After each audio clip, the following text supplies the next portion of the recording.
Un jour, un homme de Dieu a rencontré une sœur. C'était la fille d'un médecin. Il lui a dit, ma sœur, j'aimerais t'épouser.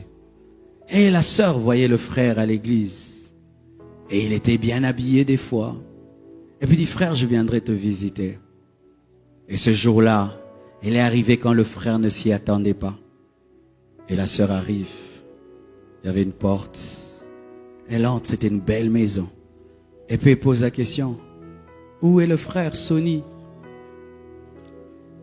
Elle dit, frère Sonny, il est derrière. Elle était déjà étonnée qu'on ne dise pas qu'il est dans la grande maison.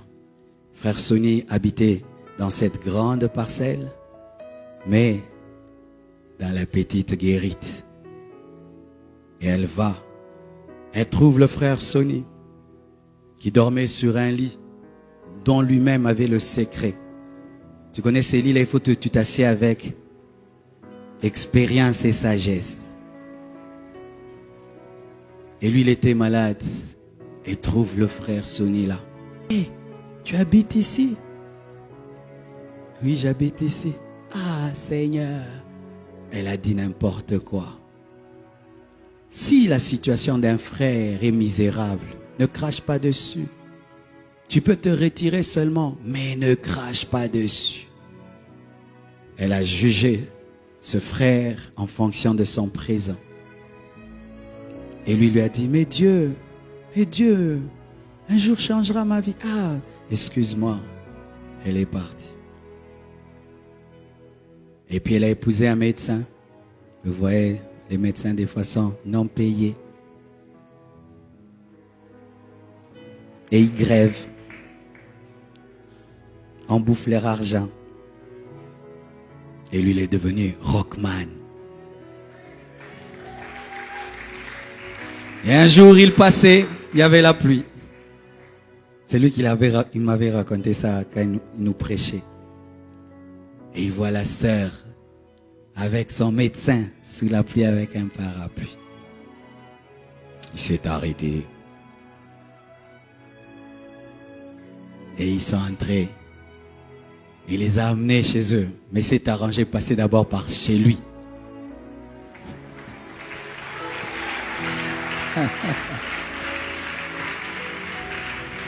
Pour qu'il puisse sécher. Et le monsieur était loin. Et la fille est venue et lui a dit, je comprends le verset qui dit que tu perdras par ta faute ton propre héritage. Elle a dit ça. C'est pas que j'encourage les frères, t'as rien, tu cherches une femme. Non, ne changez pas mon message. Ne changez pas. Lui, il avait un ministère déjà. C'est pas que t'as rien là et puis tu veux, non. Il avait déjà un ministère, mais il était au début. Au début du ministère, mes frères, je transportais les bancs. J'achetais les bancs à Montbéliard. Dans la boue, j'allais au marché acheter une chaise en plastique. J'habitais des maisons dans lesquelles il pleuvait, dans lesquelles il y avait des gros rats. Je restais devant un arrêt de bus jusqu'à 23 heures pour trouver un taxi où nous serons à deux devant. Certains, en voyant ça, m'ont méprisé, mais d'autres ont vu qui je serais. Ne vous moquez jamais d'un homme. Jamais d'un homme. Parce que là où tu es, pour toi c'est le top, mais l'autre va commencer là où il est ton top et va dépasser ça. Chaque homme est un point d'interrogation. Chaque homme est un mystère. Et quand tu sais ça, tu respectes les hommes. C'est pourquoi, mon frère, dans ta vie, tais-toi devant ces choses. Lorsque tu vas vers un chantier et qu'il est inachevé, ne juge pas, ne parle pas. Tu ne sais pas ce qu'il sera. Tu ne connais pas le plan de l'architecte. Et tu peux voir qu'il n'y a qu'un trou. Mais ce n'est pas un trou. C'est un immeuble de 10 étages.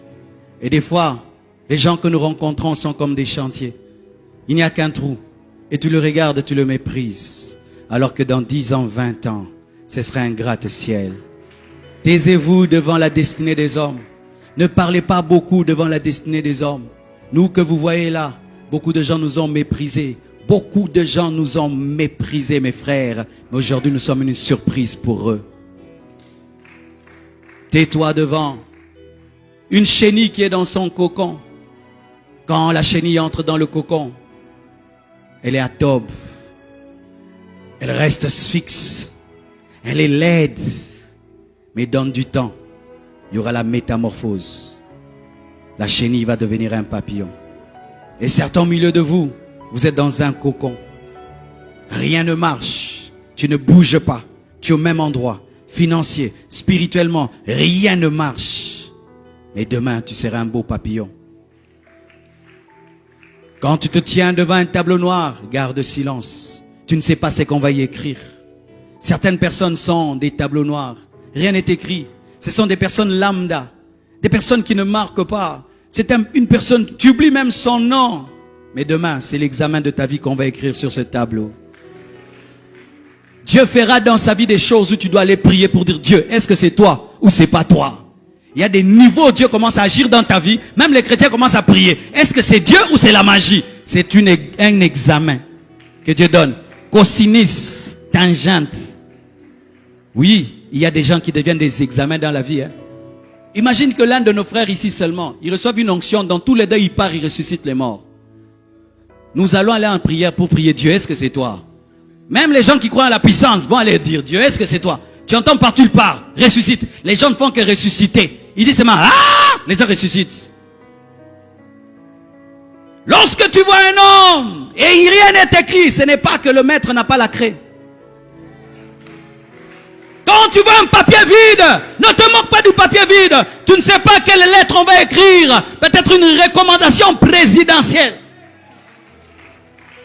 Arrêtez de mépriser les hommes. Arrêtez de mépriser les hommes. Ne méprisez jamais un homme. Même les païens disent des fois à leurs filles, on ne se moque pas d'un homme. Même les païens disent ça. On ne se moque pas d'un homme. Parce qu'un homme aujourd'hui, il peut marcher avec des babouches. Mais demain, il devient ministre. C'est pourquoi même sœur, quand tu dis d'un homme qui veut t'épouser, ne l'insulte pas. On ne dit pas non à un homme en l'insultant. Dis seulement non. Ne dis pas regarde-toi, regarde-moi, regarde-toi. Arrêtez ces regarde-toi, regarde-moi. Il va te doubler un jour dans la pluie. Je sais ce que j'ai dit, hein. Je connais une fille il y a longtemps.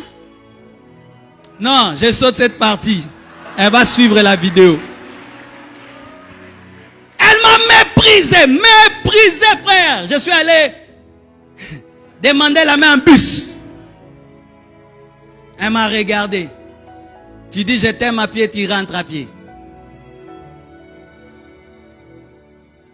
Ne méprisez jamais les hommes. Ne regarde pas ta vie pour juger un homme. Tu n'es pas Dieu. Ne te moque jamais d'un vase brisé dans les mains d'un potier. Ne te moque jamais d'un vase brisé dans les mains d'un potier. Tu ne sais pas ce qui va devenir un vase d'or. Si tu pouvais regarder Pierre en train de renier Jésus, quel futur tu allais lui donner? Tu allais dire zéro, il n'y a rien ici. Mais Jésus voyait, même derrière le reniement, que cet homme sera prêt à mourir pour moi. Il n'a pas pu mourir pour moi parce qu'il n'avait pas le Saint-Esprit. Quand il aura le Saint-Esprit, Pierre mourra pour moi. Il m'aime beaucoup mais n'a pas la force. Je lui donnerai la force. Ne te moque pas d'un homme qui est tombé dans le péché. Ne te moque pas d'un homme de Dieu qui est tombé dans le péché comme nous faisons maintenant à Kinshasa. Tu ne connais pas quand est-ce qu'il va se repentir et c'est que Dieu va lui dire.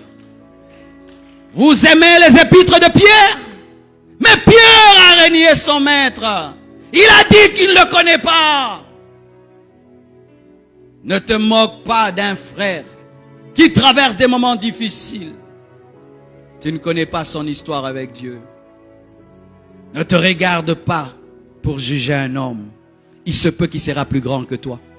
C'est pourquoi tant qu'un homme ne s'est pas tenu debout, ne dis pas que tu es plus grand que lui.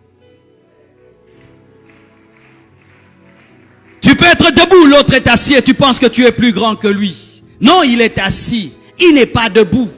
Lorsqu'il va se déployer, il est plus grand que toi. Ne te moque pas tu ne comprends rien. Et même si tu comprends, il y aura toujours des choses que tu ne comprendras pas. Ils se sont moqués de Jephthé parce qu'il avait de mauvaises origines. Mais ce qu'ils ne savaient pas, c'était lui leur juge. C'était leur roi. Parce qu'en ce temps-là, Dieu n'établissait pas encore des rois, c'était des juges.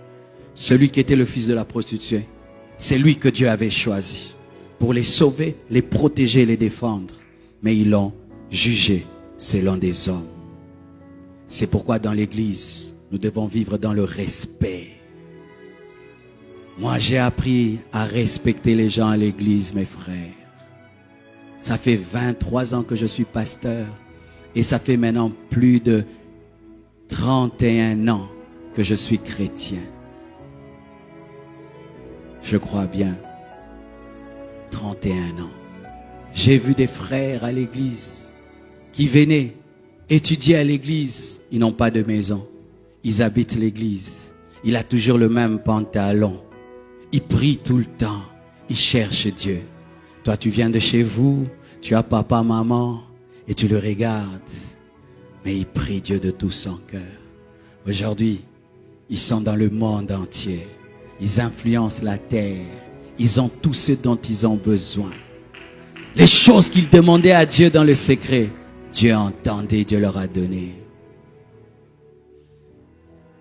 Frères et sœurs, alors que le monde est en train de se construire, il a rejeté Jésus. Mais Jésus est la principale de l'angle. Sans la principale de l'angle, vous allez être vaincu par les Ammonites, par le diable, par les démons, par l'antichrist. C'est seulement Jésus qui peut donner la victoire. Dans ce pays, il y avait les mouvanciers. Il n'y a plus les mouvanciers. Il y avait les. Les rôles changent. Les rôles changent. Même vous qui avez le pouvoir, soyez humbles. Que tout le monde soit humble. Que Dieu vous bénisse.